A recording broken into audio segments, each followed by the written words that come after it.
অনেক সময় দেখা যায় যে আমাদের ফ্রেন্ডরা এসে বলে মাম্মা কোপাই দিছি 3-4 বার রিভিশন দেওয়া শেষ, বই তো একদম আমার একদম ঝাঁকানাকা একদম সব শেষ। সো অনেকে দেখা যাচ্ছে আসলে রিভিশন দেওয়ার পরেও দেখা যাচ্ছে আমার পরীক্ষা খারাপ করি। কারো কারো দেখা যায় যে আসলে 3-4 বার অনেক ভালো মতো রিভিশন দেওয়া হয়, পড়াশোনা শেষ করেও কিন্তু রিভিশনটা আসলে কোনো কাজে আসে না। সো আমি এই ভিডিওতে স্পেশালি তোমাদেরকে 3টা ব্যাপার নিয়ে কথা বলবো। 1, কীভাবে রিভিশনটা দেওয়া উচিত। 2, কেন রিভিশন দরকার। অ্যান্ড 3, আমাদের কেন রিভিশন মাঝে মধ্যে কাজে আসে না। সো আসসালামু আলাইকুম সবাইকে, আশা করি সবাই অনেক অনেক ভালো আছো। সো রিভিশন, আমরা স্পেশালি একটা কথাকে, রিভিশন কথাটাকে আমরা দুইটা জিনিসের সাথে গুলাই ফেলি। এক, রিডিট করা, আর এক, রিএভ্যালুয়েট করা জিনিসটাকে।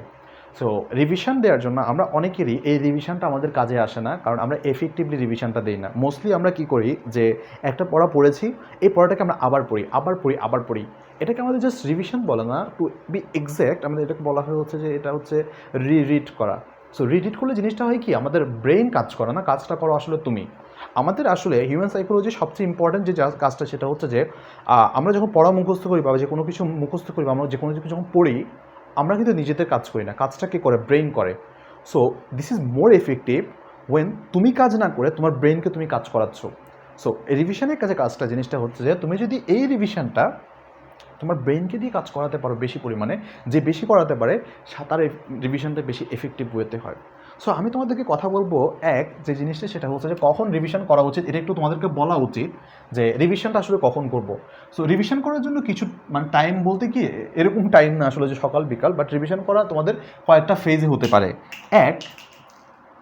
এক, তোমাদের যে কোনো চ্যাপ্টার এন্ডে বা যে কোনো জিনিসের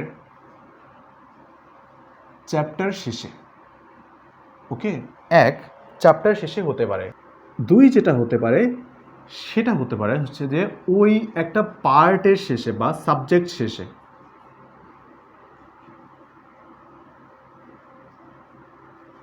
3, এক্সামের আগে।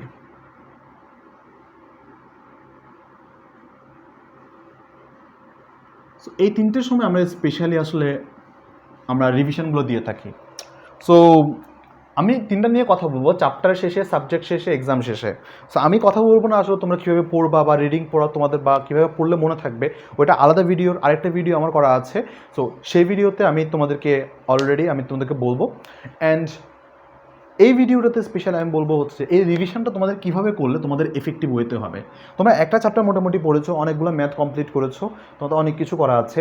এখন তোমাদের রিভিশনের ফেজটা এমন হওয়া উচিত যে তোমরা কিছু অন্য কোনো একটা বইয়ের বা অন্য কোনো একটা জায়গার একটা প্রবলেম তুমি যাচাই করলা যে নিজে পারো কিনা, অলরাইট, কিংবা এই প্রবলেমগুলাই যে বইটা তুমি শেষ করেছো ওই বইয়ের যে প্রবলেমগুলো, এই প্রবলেমগুলাই তুমি দেখে দেখে না করে তুমি 1টা 2টা 3টা করে দাগাও র্যান্ডমলি, একদম র্যান্ডমলি। আমরা অনেকে দেখি না ম্যাথের ক্ষেত্রে বোর্ড টোড ফলো করে র্যান্ডমলি দাগায় তুমি ট্রাই করো ওইগুলো পারো কিনা, অলরাইট। এটা একটা কি জানি নিজেকে একটা স্পেসড ইভ্যালুয়েশনের মধ্যে দিয়ে তুমি নিয়ে, যাতে করে তোমার একটা অ্যাসেসমেন্ট হচ্ছে যে না আমার আসলে জিনিসটা যদি পারি, আমার ব্রেন রিকল করা ট্রাই করতেছে।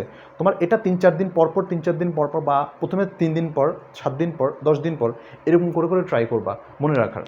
এটা করতে পারলে তোমার মোটামুটি এই যে রিভিশন করার ওয়েটা তোমার মোটামুটি আরও স্বচ্ছ হবে। তো মোর ইম্পর্টেন্ট ফ্যাক্ট যেটা সেটা হচ্ছে রিভিশন করার সবচেয়ে ভালো উপায় হচ্ছে তুমি যা পড়েছো এই পড়াটাকে তুমি নিজের মতো করে কিছু প্রশ্ন রেডি করে রাখো। আচ্ছা এটা এভাবে হয়েছে, এটা কেন হয়েছে, আচ্ছা এটা জিনিসটা এটা কী, তুমি আলাদা করে একটা প্রশ্ন রেখে প্রশ্নের জন্য আনসারের জায়গায় করে রাখো। তুমি যখন পড়াটা শেষ করবা তার 3-4 দিন পরে গিয়ে সেই প্রশ্নগুলোর উত্তর কি তুমি করতে পারো নাকি ওইটা দেখো। তাহলে কি হবে, তোমার ব্রেনের মধ্যে রিকল করবে। অথবা তুমি যখন চ্যাপ্টারটা পড়বা না, তোমার নিজের মতো করে একটা প্রশ্ন রেডি করে রাখো। তাতে করে 2টা লাভ হবে। এক, তোমার যে পড়াটা আছে তুমি নিজে একটা প্রশ্নকর্তার মতো করে তোমার একটা ভাইব চলে আসছে নিজের মধ্যে যে না আসলে ওই ক্রেডিবিলিটি যে না আমি প্রশ্নগুলোকে সলভ করতে পারি, একটা স্কিল গ্রো হয়ে যাবে। 2, তোমার যে আসলে টেস্ট পেপার সলভ, চ্যাপ্টার এন্ডে যে কোয়েশনগুলো আছে ওইগুলো তুমি যে সলভ করবা ওই জিনিসটা তোমার অনেক বেশি ক্লিয়ার হয়ে যাবে। দিন শেষে তোমার জায়গাগুলো থেকে তোমার যে জিনিসগুলো রিকল করা দরকার, ব্রেন নিজে থেকেই তোমার পড়াগুলো মনে রাখবে, রেদার তোমাকে আসলে কষ্ট করে আবার বারবার পড়ো। আচ্ছা আচ্ছা ওই জিনিসটা এটা হলো একদম আজ রবিবার জাহিদ হাসানের মতো করে পড়া দরকার নেই, অলরাইট।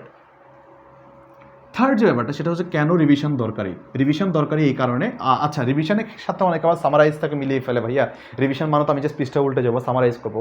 সামারাইজের স্টোরি আলাদা, বাট সামারাইজের দিন শেষে খুব একটা বেশি এফেক্টিভ হয় না যদি না তুমি একটু এফেক্টিভ ওয়েতে করো। সো এই জিনিসটা রিভিশন কেন দরকারি, এটা হচ্ছে যে কারণ রিভিশনটা তোমাকে এটা একটা কনফার্মেশন দেয়, তোমাকে কনফার্ম করে যে না তোমার এই জিনিসটা কমপ্লিট।